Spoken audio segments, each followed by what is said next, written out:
नमस्कार दोस्तों, सरकारी बाबू यूट्यूब चैनल में आपका स्वागत है। दोस्तों, आज मैं आपके लिए RRC railway group D exam का सिलेबस लेके आया हूं, जो 2022 में होने वाली है परीक्षा। ठीक है, तो चलिए देखते हैं इसके सिलेबस में किन किन टॉपिक से क्वेश्चन पूछे जाएंगे। तो ये देखिए दोस्तों, जो इसकी एग्ज़ाम टाइमिंग रहने वाली है वो 90 मिनट की रहने वाली है।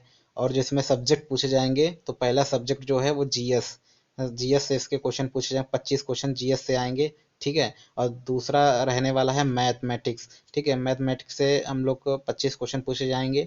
और तीसरा जो है जनरल इंटेलिजेंट एंड रीजनिंग, जो रीजनिंग से हम लोग के 30 क्वेश्चन पूछे जाएंगे।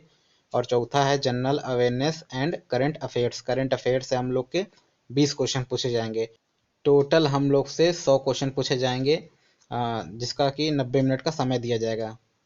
तो चलिए आगे देख लेते हैं क्या लिखा है। The exam duration will be 120 minutes for eligible PWBD candidate. तो इसका मतलब ये है दोस्तों, जो पीडब्ल्यूबीडी कैंडिडेट हैं उनके लिए जो एग्ज़ाम की ड्यूरेशन रहने वाली, एग्ज़ाम समय रहने वाला है वो 120 मिनट का होगा। अदर कैंडिडेट 90 मिनट, और जो पीडब्ल्यूबीडी कैंडिडेट है उनके लिए 120 मिनट का समय दिया जाएगा। ठीक है, there will be negative marking and 1/3 marks shall be deducted for each wrong question। इसका मतलब ये है दोस्तों कि प्रत्येक 3 क्वेश्चन गलत करने पर आपका एक सही क्वेश्चन भी गलत कर दिया जाएगा। 1/3 की इसमें माइनस मार्किंग होने वाली है। तो थोड़ा सा ध्यान से आप अपने पेपर को सॉल्व करें। तो आगे लिखा है minimum percentage of marks for eligible in various category. तो जो कैटेगरीज हैं उनमें कम से कम इतने मार्क्स लेके आने चाहिए, तभी वह इस एग्ज़ाम में क्वालिफाइड हो पाएंगे। तो मिनिमम मार्क्स कितना रखा गया, चलिए देख लेते हैं। जनरल के लिए 40%, ईडब्ल्यूएस के लिए 40%, ओबीसी नॉन क्रीमी लेयर के लिए 30%, एससी के लिए 30% और एसटी के लिए 30% मार्क्स रखे गए हैं मिनिमम मार्क्स। दोस्तों, ये मिनिमम मार्क्स हैं।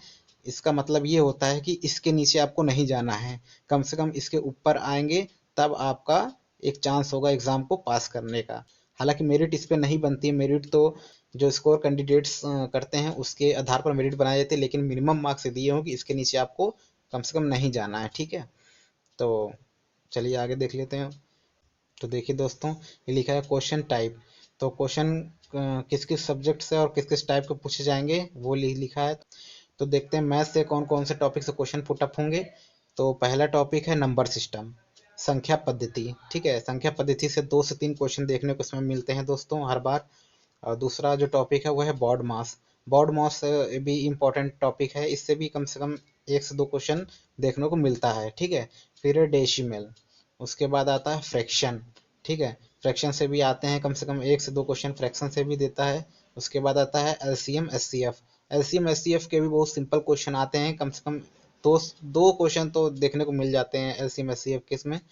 उसके बाद आता है रेशियो एंड प्रोपोजिशन, फिर आता है परसेंटेज, फिर mensuration, time and work, time and distance, simple and compound interest, इन सब से, और प्रॉफिट लॉस, इन सब टॉपिक से क्वेश्चन मैथ से पूछे जाते हैं दोस्तों। तो इसकी तैयारी आप अच्छे से करिएगा। चलिए आगे देख लेते हैं। रीजनिंग से एनालॉजिक से क्वेश्चन पूछे जाते हैं। अल्फ़ाबेटिकल एंड नंबर सीरीज से क्वेश्चन पूछे जाते हैं। ठीक है, कोडिंग एंड डिकोडिंग से क्वेश्चन भी आते हैं।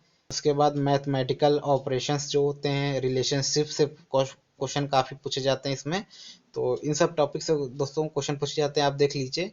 उसके बाद आते हैं जीएस में। जो जीएस रहने वाली है इसकी, वो 10th स्टैंडर्ड लेवल की रहने वाली है सीबीएसई की। इसमें लिखा हुआ है 10 syllabus under this cell covered physics and chemistry and life science of 10th standard level CBSE.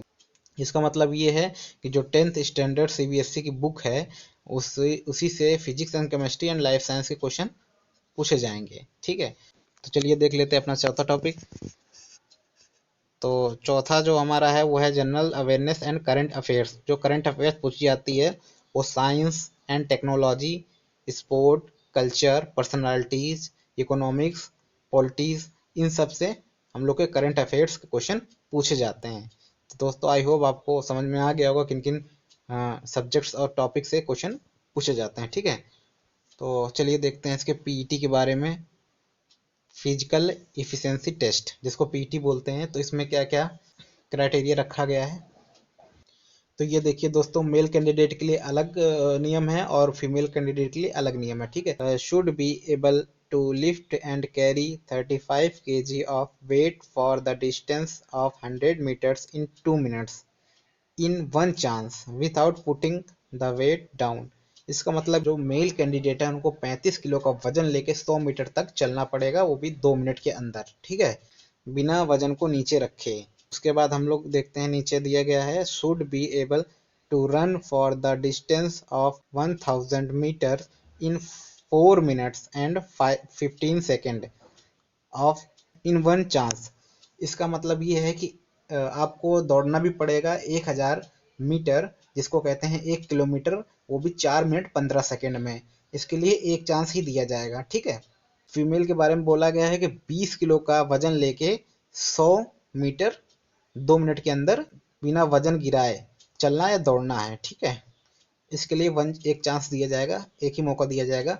उसके बाद नीचे इनको भी 1 किलोमीटर की रेस मारनी है 5 मिनट 40 सेकेंड में, मतलब 1 किलोमीटर दौड़ाया जाएगा, वो भी 5 मिनट 40 सेकेंड में, ठीक है। तो ये लड़कियों के लिए, और लड़कों के लिए 1 किलोमीटर 4:15 पे, और लड़कियों के लिए 1 किलोमीटर 5:40 पे दौड़ना पड़ेगा। तो आई होप दोस्तों आपको मेरे द्वारा दी गई जानकारी अच्छी लगी होगी।